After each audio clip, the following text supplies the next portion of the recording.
equal social rights, and an equal number of them must be men. Having only women at the forefront of this fight is not delivering the required results within acceptable timelines. More often than not, power is unnoticed by those who are privileged to have it.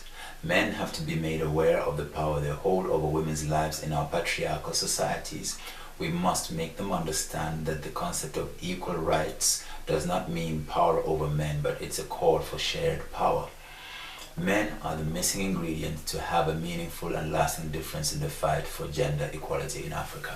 Well, always a missing ingredient, like you said, where's the daddy, where's the baby daddy, it's always like that. We are always missing from there, and I was missing as well from my daughter's life, and I'm happy to be reunited with her. But I was missing for a reason. I was missing because I was setting up the foundation of what we are doing now, and thank God we are actually able to reconnect so beautifully and work together so beautifully. Of course, there's scars and there's stuff that you cannot change, but that's how it is.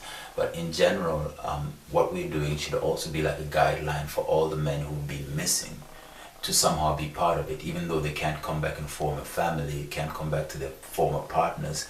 They can be part of a structure that does, part of a structure that is there for the partner and their children, that if they contribute to that structure, there's some way paying back for having been away, and being away is not necessarily just physically away, it's also mentally away, feeling incapable as a man, feeling inadequate as a man, and all of that. So the stages of rehabilitation of our brothers, are step by step, and that's what we're also trying to do with this organization, is to rehabilitate and bring in the man them and make them, stop them from being worthless, like you would say, but to really be part of the community. So our music can do that, and that's what our music is there for.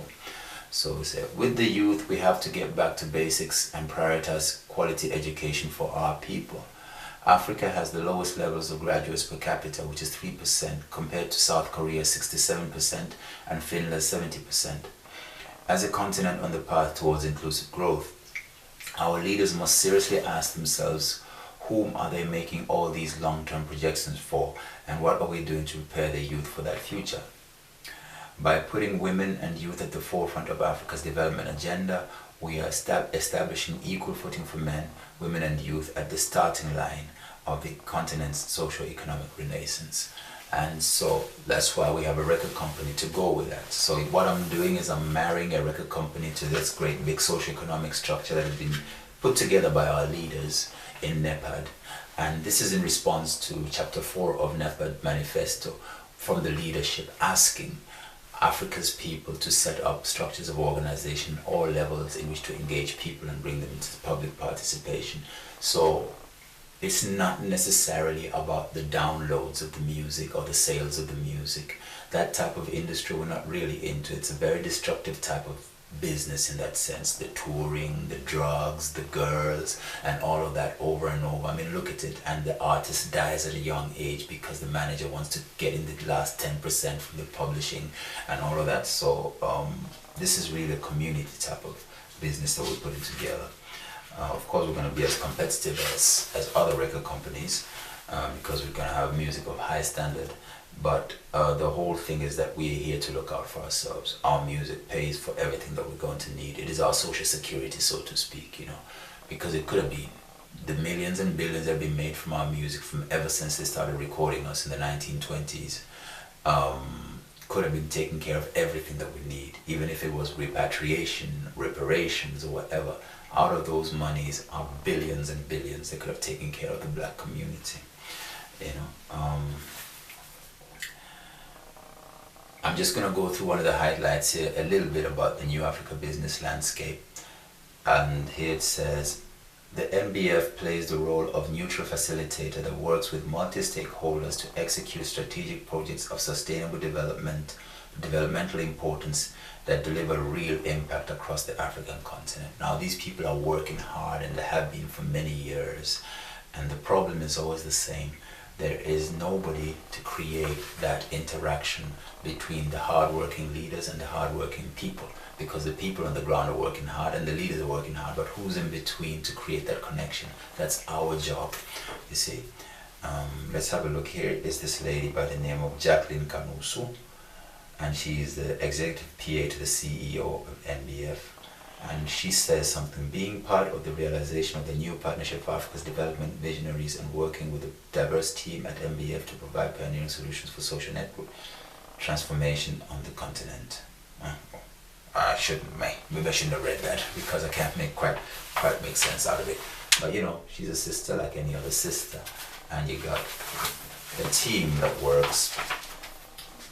I mean, they got people right across the board with the patron, people from all around the world of all races, mostly men though, as you can see.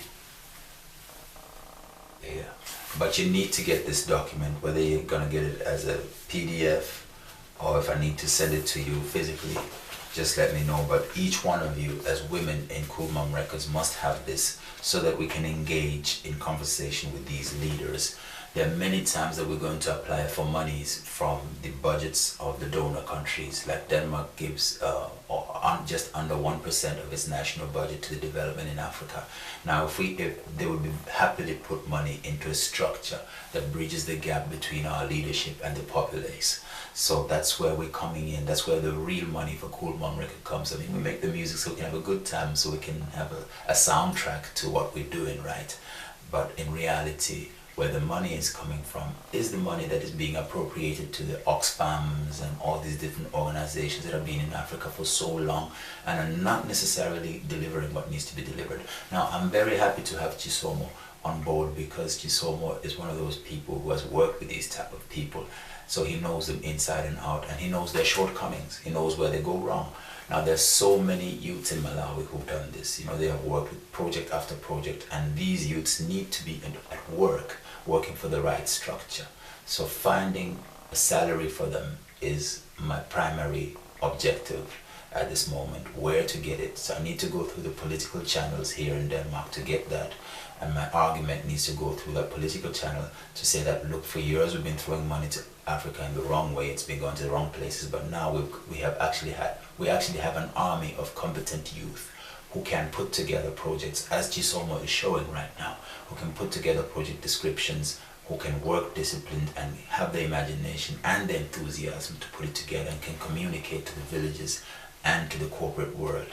So that middle gap is that's the main target, where all the monies that are given to Africa must be given to. So that's basically the structure. But oh my God, what more is it to show? I really can't. And it shows a little bit about the governance, and it shows a lot of, I mean, the tone in this, in NEPAD and in the MBF, is very how do you say the word?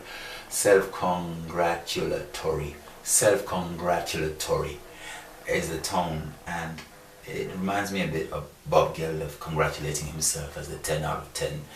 It's a bit boastful because the facts on the ground show that, you know, things are going the wrong way. So I mean, there's a lot of feel good from what they achieve, and seen strictly from an academic point of view or a professional point of view, you could say they've achieved a lot, but that's still just on paper, and that's still just in the offices and the corridors of power. It is not in the minds of our people. Our people have not been allowed to accommodate what's being achieved on paper because the mindsets are not tuned. So it is our job to tune the mindsets. Our people are very well capable of understanding how far these people have come, because they are people that can put two and two together, and our people can see when projects that come to Africa are not adding up. So you have to commend Malawians for their patience as they watch academic after academic and volunteer after volunteer coming with the solution for Africa, and we patiently listen to a story we've heard over and over before, and we're just wondering, like, okay, so what's new about this one? I even know stories of where people have gotten so tired that they're ready to stone them because people are coming to do water research, and they said, look, don't bring another one of those white people here to come and do the research for water and ask us those stupid questions over and over. What are we getting out of it, you know? And then the person who brings them, who's their guide, is always in between trying to explain, and sometimes they will take that person and want to stone him and say, you getting money out of this, you know, for showing that you sell out, you showing these people everything I'm bringing to waste our time. So what's happening? So I can assure you that the people in Africa are not stupid. It's just that you need to be able to get through to them what these people have achieved somehow, some way. Otherwise it would be a shame that all the effort of our leaders goes to waste, and that all the effort of our poor people and peasants also goes to waste, and the effort of our educated people like Chisomo goes to waste. And we cannot afford to waste any more time or any more people, any more chances. So please make sure that you get this. Ask for it, inbox me, and or just search for it. It's the integrated report 2016, and they've been around for a long time. I mean, they've been around from I think 2000 or so. I've known of them, but they're not that accessible. This one I got by chance because I had a visa situation and we were getting ready to go to South Africa, and I saw it lying there at the South African High Commission in Lilongwe. But it's not everywhere. It should be in the libraries, it should be in your face, it should be everywhere. This is the news in Africa, not the tabloid newspapers and all the slander or whatever that's being pushed in people's face. This is the news. This is the gospel in Africa. This is what we need to have. Churches need to be giving this.